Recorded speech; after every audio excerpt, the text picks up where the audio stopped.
Today, I am going to tell you what to do if your Rajma dal is not cooked well or undercooked. Sometimes, after pressure cooking the Rajma dal for about 8 to 9 whistles, still you will find that Rajma dal is hard and not cooked softly. Today, I am going to give you two tips. Listen to both the tips carefully because both the tips might be very useful to you. Tip number 1, soaking. Soaking Rajma dal before cooking is very important. The timings, that is, it requires minimum 7 to 8 hours of soaking time. Overnight soaking is very much best for it.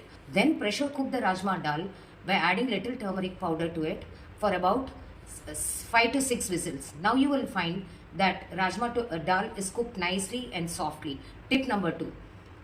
In case the soaking time is not sufficient for it and you have cooked it and it is very hard, then drain out all the water from the Rajma dal, add some freshly boiled water into the Rajma dal, add about quarter teaspoon of baking soda and then pressure cook it for another 4 to 5 whistles. Now you will find that the dal is cooked well.